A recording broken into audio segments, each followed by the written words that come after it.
Welcome back to the Real O Show podcast. Today we have a special guest, Steve Babiak, the legendary owner of Benny's Bakery. We talk about baking myths, what wine to pair with donuts and pastries. We even glance over a little skiing because Steve's an avid skier. But before we get in the show, drop us a like, leave us a comment, subscribe, share with others, let us know what you think. Tweet at me at Zachary Owings too. Enjoy the show.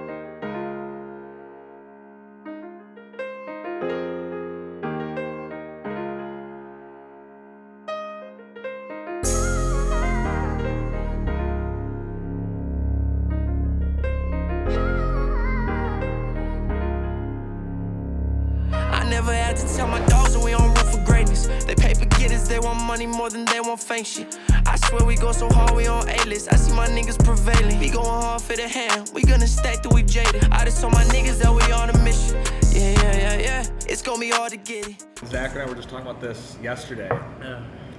We don't know how to snowboard or ski. Our first trip, we think, needs to be with you, Steve. I think that we need to do a little ski trip together. Maybe you have to take us out to Mount Brighton. I'm going to drop you off and say, here, have a lesson.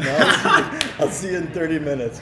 How long? No, not 30 minutes. How long does it take to get down the hill? I mean, for an average skier, you can do Aspen, Ajax, 9 minutes, 10 minutes, top to bottom. You take breaks on the way down, or you just certain places, depending on who you're skiing with. If I'm skiing with you, I'll be looking over my shoulder every 10 seconds. Are they still there? Are they still there? This guy, I had to do that with Ellie. I'm gonna be stuck in some tree somewhere. Yeah, the friends that I've skied with out in Colorado, and it's like they don't look back, and I don't really know the mountain or where they're going, even though some people told me we're gonna go right. They told me 3-4 times, and you get in the moment and you just go. Yeah. Because you're just enjoying. I don't want to be on a schedule, and that's what skiing is to me. There's no schedule. Freedom. It's the freedom. What are mountain rules? You ever seen the Always Sunny in Philadelphia episode about mountain rules? There's a lot of mountain rules. You just got to know them. Know when merging traffic's going to look uphill. Don't step on anybody's skis. Watch the poles. Don't. If somebody's single or whatever, hop on hey, you want to join? Don't just fucking ride up a chair by one and there's a line back to you. Yeah. Team up, meet some people. That's what I love about skiing. How long does it take to ride up the hill? Certain times 9 minutes. Is it scary sitting on those things? Oh no, it's fantastic. That's fantastic. When it's gondolas are different because you're enclosed, and those are fun. When it's intimate, when it's a big tram, you got 100 people on it, like Jackson Hole, Snowbird, whatever. Right. But interesting. But Ajax, you can fit 6 people. So right. The same with Jackson Hole. There's smaller ones, but I don't know. It all depends. Outside when it's cold and the wind is whipping, you better have your toque underneath your helmet. The toque. Yeah. The toque. That's a Canadian. Your head covering. I don't know, whatever you want. It's a hat. It's one with Canadian. that folds out, with the ears. Yeah, it's just a hat. No, that's not even a toque. It's just a regular hat. It's just a normal hat. Yeah. Steve, you're back. You're back. It's so good for you guys to be back. Honestly, I can't thank. Talk about timing.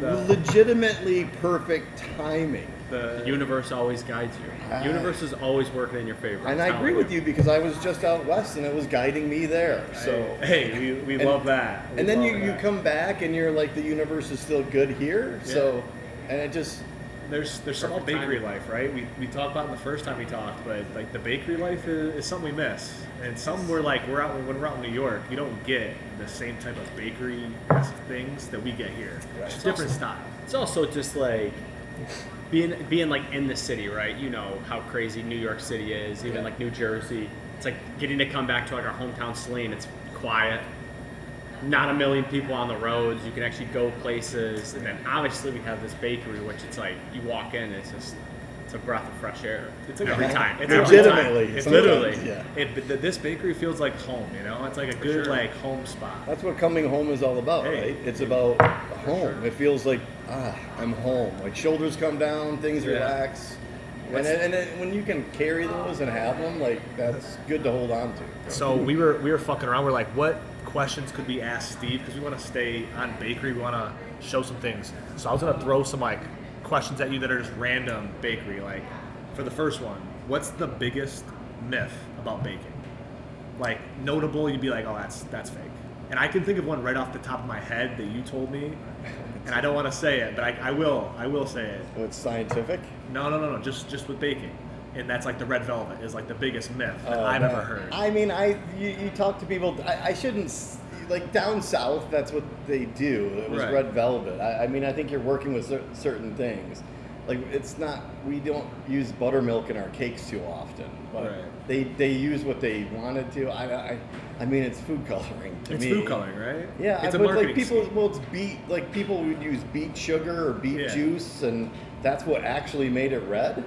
So and that's like beets are grown down south. They're also grown up here in Michigan, and that's where like our beet sugar, like Pioneer, like it's the best looking sugar. Yeah. When we do our sugar donuts, like it's sparkly. Yeah. It's like it's crystallizing, and then you look at them, and you're like, oh, those are great. When I use cane sugar, it's dull and it looks sandy. It doesn't look sparkly. So I notice those things, and that's what I like to like sometimes, which baffles me, which I think I've said it before. It's more expensive for me to get Pioneer sugar right up in Saginaw or Findlay or whatever, 30 minutes, an hour, 2 hours away, and it's more expensive. Or I can get cane sugar from Mexico and Florida and Texas or wherever, and it's cheaper. But that's the look of it too. Like like if I want to cook with it so it dissolves, then that's the way to go. I'm going to save myself money. But if I want it to look good, you want it to show good, you want your sugar donut to sparkle and shine, and people come in and are like, oh, that sugar caught my eye. Because, the light hits you, and Absolutely. there's something about that. No, and a lot of baking is like you eat with your eyes, right? You eat with your eyes with everything. Exactly. What you do in life, what you see in life. It looks beautiful. I'm looking. I think the biggest thing too is like you eat with your eyes, but you also like feel it too. Like there's some shit up there that when you feel it in your hand, you're like, oh, I just want to try that. Mm-hmm. Like I was telling him about some of the pastries you had him to try today. What was the one? Chocolate. The chocolate. croissant. Oh, Did chocolate. you like croissant. it? Oh, it was incredible. Oh my god, he was dying over it. That's what I was saying. I was like, bro, you have to try more shit here. That was one thing that you told me like years ago. You were like, just try everything. Yeah. Because then when you're here, you're sitting here and you can tell people about it. It and baffles you know me about it. when people don't try everything. You have Like to. especially when you work in an environment where like I encourage you to eat whatever you want whenever you want. Yeah. Try it. Make something like do something new. I did that with Benny. I mean, I made brioche and we made our puff dough and stuff like that. And because it was just I tried it. Yeah. And when you don't try it, like I think you're gonna fail. You gotta try. You definitely got to try. You gotta try everything. right? For sure. And to go back, because you mentioned something about how you were cooking last night, and I'm actually going to take Joshua's question. What do you think's harder, being a chef or being a baker? I mean, they both have their challenges for sure. Like cooking, you can fix a problem quickly. Like if you add, too much sugar, too much vinegar, too much something or other, too much butter, you break a sauce, you can fix it. Yeah. Like 30 to a minute to 5 minutes, whatever. Yeah. If you break something here, you forget something, salt, yeast. Going back to your question, what's the biggest myth? Yeah. I sometimes think like being precise. I'm precise with salt and yeast. That's it. I don't care. You've seen me make doughs. I don't measure my flour. It's eyeballing it. It's But eyeball. It's feeling it, and that's one thing that we always used to joke about from like the movie The Patriot. He's like, you hold the bullets in your hand, and you're like, you know how many fucking bullets you have. So when you're in war, you can do it. But it's like baking's like the joke of that because it's like you do it and you know and you can see it, you feel it, and you're like, oh, it's ready. You ask any real baker, and he'll say, yeah, salt and yeast. That's it. Yeah. I mean, like if you're talking other things like baking soda, baking powder, ammonium, getting scientific, then yeah, those are leavening agents. You need leavening, you need salt. Salt controls it, both of them. Yeah. So those are the biggest things.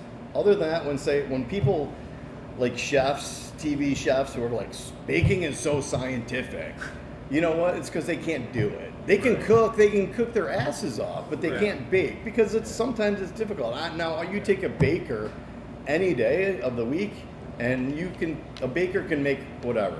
Yeah, He can work in a chef's. He can work in and that chef would actually like him because he's gonna follow your lead on top of that. I was actually just thinking that yesterday when we were Yeah, talking you about it. did 'Cause I say was that. like, it's true. Like, if you can bake, you could probably be a chef easier than a chef would probably be a baker. Yeah. There's a lot of feel involved. Yeah. And when you have that, learn that feel, it translates to cooking easier than cooking translates to baking. Now, I mean, scientifically, I've broken down my recipes where they're foolproof. Right. I mean, I've done it for so long where I have actually measured things out, flour, sugar, because when I'm trying to train somebody, I need to say, hey, make a gallon of this, make one batch of this, make one batch of this, double it. And everything breaks down into ounces and measures and weights. Here, we don't go by cups.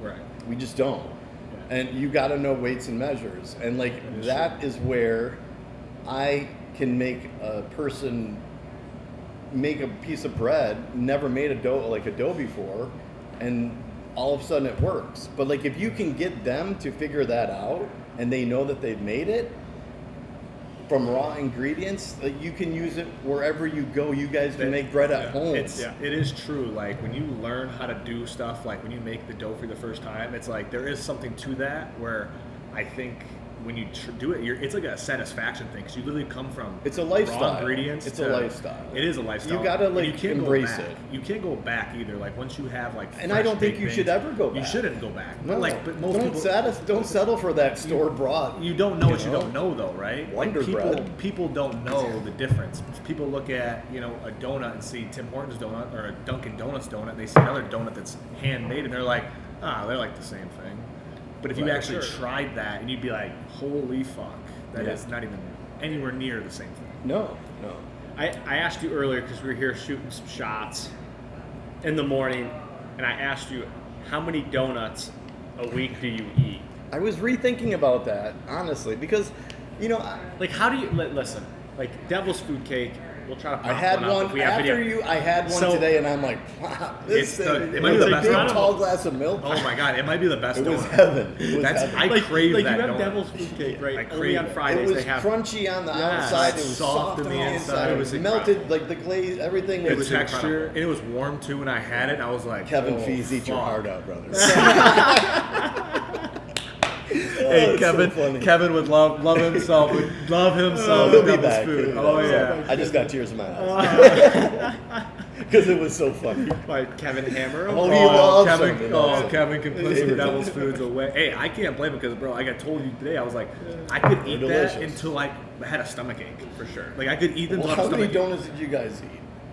Since I've been back, I've eaten 4 donuts. It's been 6 months, so that's a donut a month. If you think about it, less than that. But don't get me wrong. I mean, we've had donuts other places, just not as good. Not as good. Not as good. Well, not as good. Back to your question, I think it all depends. I'm a savory guy. I like savory, and that's what I've actually implemented here more in the bakery is savory things. We're doing soups. We're doing savory pastries. We're doing quiches, savory.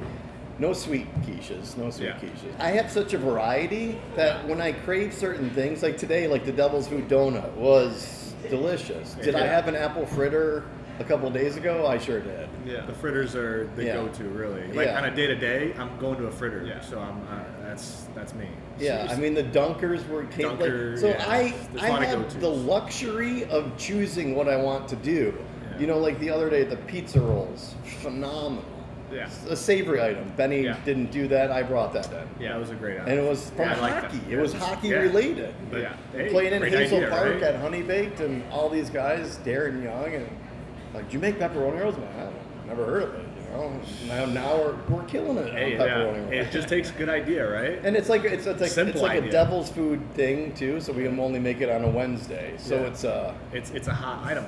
But those are the best things. Like I told you, the exclusivity of it makes it my favorite. I think is what a lot of people don't do anymore. Yeah.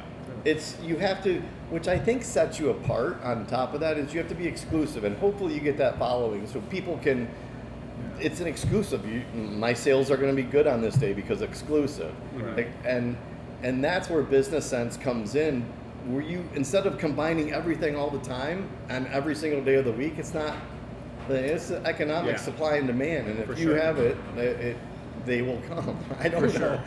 I got a left wing question here because Zachary and I have. I love left wing questions. So here we go. So I just thought of this in my head because Zachary and I are getting into wine a little bit. Yeah, good for you. And You should. And so what we've learned is so you good. pair wine with food. Yeah. And so I want to ask you, Oh. what would you pair With wine with something in this bakery? Like, what would be the best wine and X combination from this bakery? Whether it's a donut, pastry. I mean, I probably could do it all, but with donuts, that would be fun. That would be interesting. I think you can go both ways. Go like a dry Riesling Alsace, northern France area would be great with like the glazed donut because it's crisp and it's clean. It's dry. It's like Riesling's. I mean, I grew up with my mom. Peace Porter. We brewed brandy in our basement. Smelled to high heaven. But like now that I actually can remember some of those smells, I'm like, oh, it smells like good now. Yeah, it's fermentation. Right. It's a different thing, right? Yeah. Because they learned we had a German family that lived across from us, and the Dreschers, and they brewed their own brandy, and so my mom did too. But I remember those smells, and like you could do that too. I think you could do a nice brandy with an apple fritter would be perfect. Absolutely. So, I mean, with pepperoni roll, I mean, might as well go with Benny and go Chianti or Lambrusco because it's bubbly and you can do a lot of things. I just tried a Lambrusco. Lambruscos get bad names because of fucking Reuniti, you know? I don't. Sorry, Aunt Jingles. She loved, like, we went skiing all the time. All the time. My aunt and my Uncle Joe, Aunt Jingles, would bring Faygo, and they would fill it up with wine. Grape would be red, and the moon mist or the Sierra Mist, whatever moon mist. It was moon mist, and that would be the white. And I would always get like we come in for lunch and get a little glass, little shot glass. That literally reminds me of Always Sunny in Philadelphia when they're walking around with the pop cans with wine in them. Yeah. Their mouths are all red, and they're just like, "What the fuck are you guys doing?" So, on a side note, that's a whole separate podcast of pairing wines with everything here in the bakery. We'll have to bring the wine and like try it. I mean, that would be something. I think that'd be a good. You could really do that. I think you know what would be really nice if you actually had an audience with you, so you can break it up and make it like let's do it interactive. Let's do it. We can set it up. We can do that. We could make it. Fat Tuesday's coming up, boys. I mean, you gotta plug it. Hey, you should explain to people what Fat Tuesday is for the bakery and kind of understand how much goes into it. Because there's a craze in the Midwest, and a lot of people that don't know this, but punchkis are this phenomenon that I can't understand. Because to me, I love everything you make. You could not pay me to eat a punchki. Like it's just not like that. Like the filling would lose me. I could pay you enough. I mean, maybe I'd find your limit. You know, it's 500. You can't do 500 right, for you're not wrong. You're not wrong. You're not wrong. I hit it the first chance. Okay, all right. I could have gone so lower. for $500, I would eat a punchki. There you go. But I don't even remember what it's basically a thicker donut. It's a donut with like a lot of. It's a little bit more than that. I'll let Steve explain. It's like I said, a donut on steroids. It has more butter in it, or margarine, or shortening, however you do it, and then has more sugar in it. It has more yeast in it because it's denser. You have to let it yeast. Talk about going back to scientific yeast. The denser the dough, the more yeast you have to have because it's heavy, and the yeast lifts it. It's leavening agent. Right. Some people use baking powder. Some people use baking soda. Some people use ammonium. Like that's the difference between certain bakeries. They all have their own recipes. I have mine. I mean, it's foolproof, and it works really well. I've had other people's, and you know, you can tell the difference. You can, as a professional, I mean, I can tell if it's a day old or not, for sure. I can say, and when you're doing 900,000 dozen, I get it. You can't, you can't do it. And especially if you're doing it nowadays by yourself. And that's why I think that Benny's is separated by all these other places because. No, there's very rare places, especially in America, that you get like everything that comes out of here is touched by hand. Like we saw earlier today, it's like you and Brad and doing donuts, Robin's doing cakes. It's like everything is handmade. You can't just like you can only scale that to a certain point before you lose what made it great. You'll definitely lose it, and And this is why we're also in a niche market. For sure. Because we do still use our hands. Exactly. This is why I think we're a good bakery, because we do take the time and effort and It's timeless. yeah, I mean, like, we don't take shortcuts. Now, yes, do I take shortcuts before? Yeah, but like not when it really counts. Yeah. Not when it really counts. But like you said, like there's ways to, do things that are just easier for you, right? Yeah, It's like and when you're in it so much, like you're in it every single day, it's like there's days where it's like, you can have that. All right, we'll speed it up a little bit today. Like we got a million things on our plate. It's like when it comes to like going back to, I just keep saying the expertise of making croissant dough or making a puff dough. Yeah. They teach you. What I remember going to culinary school, we didn't even make. I was talking to Brad earlier today about this. We didn't make puff dough in culinary school. We didn't make croissant dough. We didn't make sourdough because it's too labor intensive. It's too time consuming. Yeah. It takes like a couple of days because you have to set it up. You got to let it rise. You got to mix it. And, they tell you, make the dough, let it refrigerate 20, 30 minutes. Yeah. Bring it out, roll it out, put your butter in it, fold it, laminate it is the technical term. Then you got to put it in the refrigerator for another 20 minutes. For sure. Bring it out, do it again. For sure. 3 times, wash, rinse, repeat is what I'm saying. For sure. What you do, Eddie, See you later, Eddie. have a great day. We'll see you soon. Okay. Oh, yes. And for everyone who doesn't know, the bakery's open right now. It is open. And we're shooting while the bakery's open, Yeah. so people are kind of coming in and out. So when I first saw that, when my teacher's like, we're not making that, it's too time consuming. And then when I'm like, well, fuck, I went to school to do this stuff. Yeah. Why wouldn't I do it? I know how to do it. Right. Which we never did it. But like here in the bakery, Benny let me play at least. Yeah. I mean, that our puff dough came from it. Our brioche came from it. Certain things came from it. Yeah. Because I tried it. And that's what like Brad and I were talking about. You went to school and then you get a business and you don't try what you just learned? Like, what the Yeah, it's What are you crazy. doing? It's crazy. But I'll be honest with you, the reason why it is hard, it's labor intensive, but like you can taste it when you eat it. Like good you can things tell are that- worth the time. For Like sure. you have to, if you want a good product, you got to put in the time. You got to put in the effort. You got to put in the pain. For sure. Whatever. And that's what I think people are starting to lose track of. Is that. Yeah, and I want to get back to what is a punchki, what goes into the punchkis, because Fat Tuesday's a really big day So at Benny's here. It's extra sugar, extra butter, extra yeast, extra filling, and an extra time. I mean, it's a long ass day. Yeah. We start on Monday. Probably, I think we started on Monday about noon last year. I could actually look in my records, but noon, and we did around, and it coming out of this COVID, it's like it's still weird. Yeah.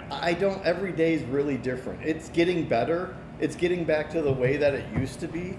So last year, I think we did around 600 dozen, give or take, punchkis, which I think is a good number. Some people are measuring dicks left and right over here at Hamtramck, and which, but they're also starting to make it on Sunday and Saturday. And, how good of a punchki is it going to be? I don't care. 4 days later. We're making quality. Right. We're making quality. And I think people got to get out of the numbers game, honestly, because that's what's actually hurting us. For sure. The No doubt. quality is, if you look at anything in our life right now, where's the quality?